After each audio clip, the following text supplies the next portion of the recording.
안녕하세요. 모두가 사는 교회 올리브교회 박종범 목사입니다.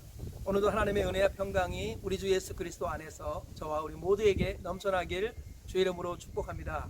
오늘은 시편 17편 1절에서 15절 말씀에 근거해서 다윗의 구조신호라는 제목으로 하나님의 말씀을 전하도록 하겠습니다. 오늘은 다윗이 매우 큰 어려움을 겪고 있는 상태에서 하나님께 도움을 요청하는 기도입니다. 오늘 본문 1절에 이렇게 말씀하고 있습니다. 여호와여, 의의 호소를 들으소서. 나의 부르짖음에 주의하소서. 거짓되지 아니하는 입술에서 나오는 나의 기도에 귀를 기울이소서. 다윗은 거짓되지 않은 입술에서 나오는 나의 기도에 귀를 기울여 달라고 하나님 앞에 호소하고 있습니다. 그에게 여러 가지 어려움을 겪고 있어서 다윗이 하나님에게 구조 신호를 보내고 있다는 거예요.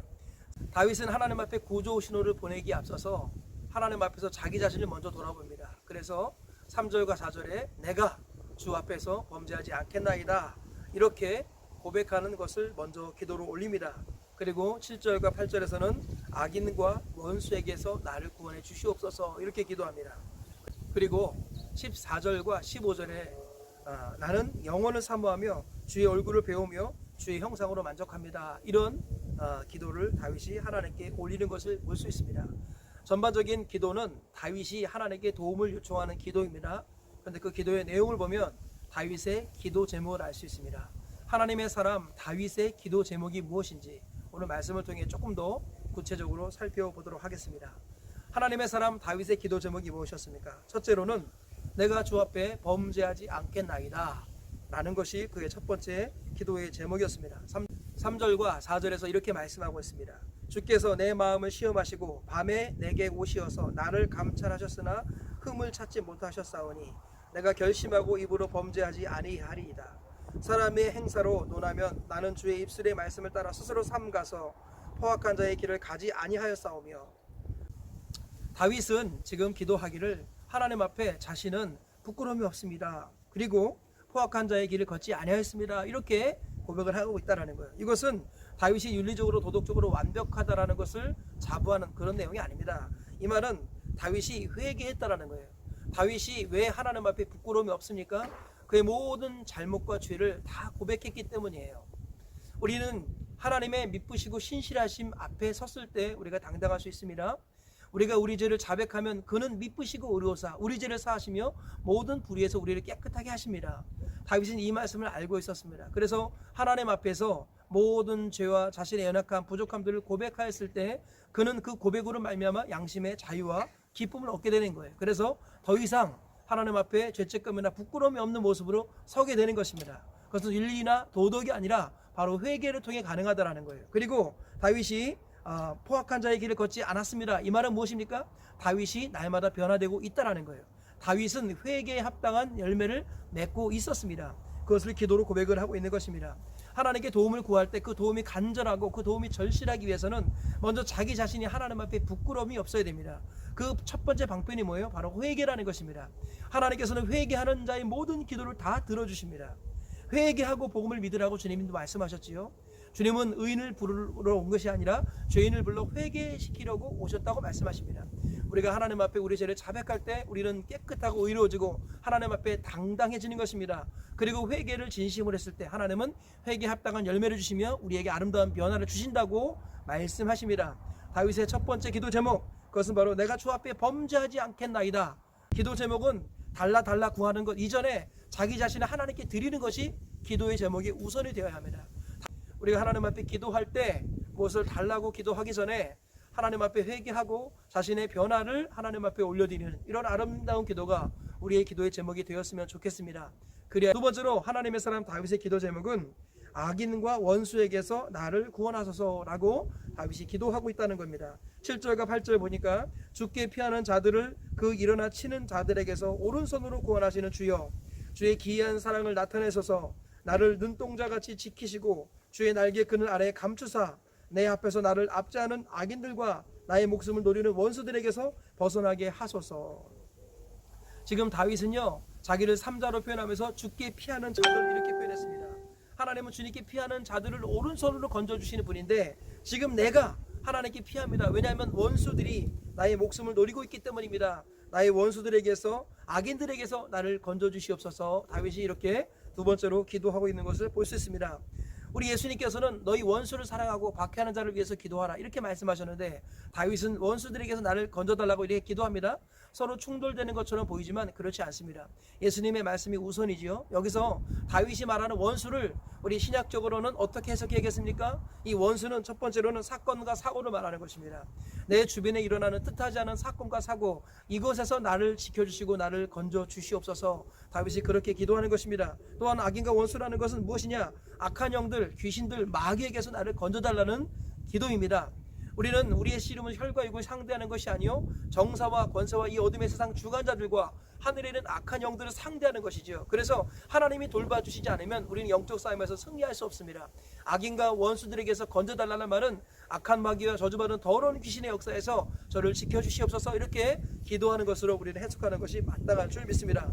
그리고 또 하나, 악인과 원수들에게서 건져달라는 말은 세상의 마음을 빼앗기지 않게 해달라는 기도입니다. 정말로 우리 하나님께서 세상을 이기는 이김이 무엇이라고 말씀하십니까?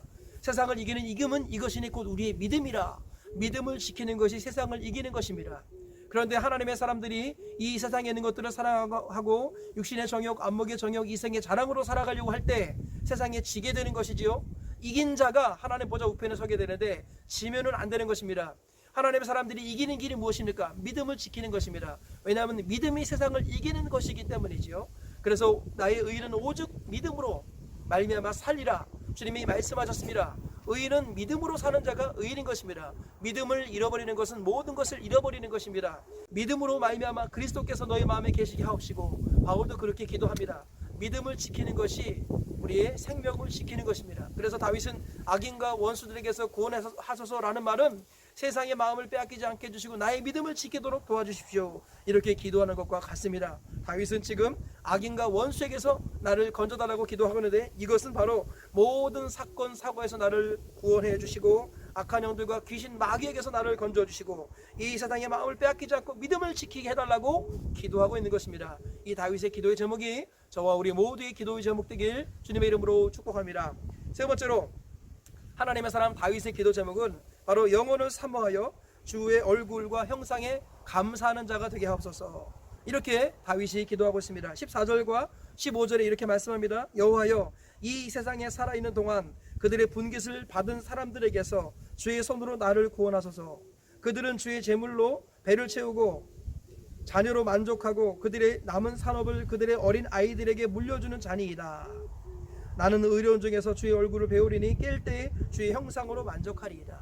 이 땅에 하나님을 모르는 사람들은요, 하나님께서 주신 복을 자기 배를 불리는 데만 쓴다고 말합니다. 그리고 자기와 자기 가족들, 자기 자녀들만 생각하며 이 땅의 전부인 것처럼 생각하는 사람들, 그 사람이 바로 이 땅의 사람들이라는 거예요. 그런데 다윗은요, 뭐라고 표현합니까? 하나님을 기억하고 있다는 것입니다. 나는 의로운 중에 주의 얼굴을 배우리니.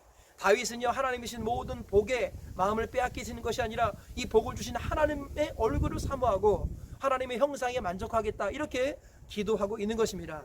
하나님 우리에게 복을 주시는데요, 그 복의 마음을 빼앗겨서 복을 주신 하나님을 잊어버릴 때가 얼마나 많은지 모르겠습니다. 때로는 하나님의 일을 인하여서 하나님 자신을 잃어버릴 때가 얼마나 많은지 모르겠습니다. 심지어 하나님께서는 하나님의 나라와 의를 구할 때 우리에게 필요한 모든 것을 채워주신다고 약속하셨습니다. 그래서 우리가 주의 일에 힘쓸 때 하나님은 피할 길을 주시고 도울 자를 주시고 이길 힘을 주십니다. 그리고 예비하신 하늘의 신령한 복을 부어주십니다. 그런데 거기에서 위기가 올 수 있습니다. 하나님께서 복을 주실 때 하나님이신 복에 빠져서 복을 주신 하나님을 잊어버릴 수 있다는 것입니다. 주님 우리에게 경고하십니다. 내가 준 복으로 인하여서 나를 잊지 않도록 깨어있어라. 다윗이 오늘날 우리에게 기도의 모범을 보여주고 있습니다. 세상은 모든 사람들은 눈에 보이는 것에 만족하며 자기의 분깃을 즐거워하고 자기와 자기 가족만을 위해서 살고 있지만, 그러나 우리 하나님의 사람들은 하나님의 형상과 주님의 얼굴을 구하고 주님의 얼굴에 만족하는 인생이 되어야 한다. 다윗이 오늘날 이렇게 기도하면서 우리에게 모범을 보여주고 있는 것입니다. 우리의 기도와 우리 모두가 하나님의 사람 다윗의 기도를 본받아서 이 땅의 눈에 보이는 것으로 만족할 것이 아니라 영혼을 사모하며 주님의 얼굴을 구하며 살아가시는, 주님의 얼굴로 만족하며 살아가시는 복과 은혜를 누리시기를 주님의 이름으로 축복합니다. 말씀의 결론을 맺겠습니다. 오늘 하나님의 사람 다윗의 기도 제목 세 가지를 살펴보았습니다. 첫 번째로, 나는 주 앞에 범죄하지 않겠습니다. 이 말 다윗의 첫 번째 기도 제목이었습니다. 그는 하나님 앞에 회개하며 변화를 위한 선한 몸부림을 쉬겠다라고 고백하고 있습니다. 그에게 열매를 맺고 있습니다. 이것이 하나님과 나의 기도의 첫 번째 기도의 제목이 되어야겠습니다. 두 번째로는 악인과 원수에게서 나를 건져달라고 다윗이 기도합니다. 이 말은 곧 사건과 사고에서 나를 건져 주시옵소서, 마귀와 귀신에게서 나를 건져 주시옵소서, 이 세상의 마음을 빼앗겨서 믿음을 잃지 않도록 나를 돌봐 주소서라고 기도하는 것과 같습니다. 그리고 세 번째로 영혼을 사모하며 주님의 얼굴을 구하며 살게 하옵소서. 그것이 다윗의 세 번째 기도였습니다. 눈에 보이는 것으로 살지 말고 영혼을 사모하며 하나님의 얼굴을 구하는 것이 우리의 기도의 제목 되기를 주님의 이름으로 축복합니다.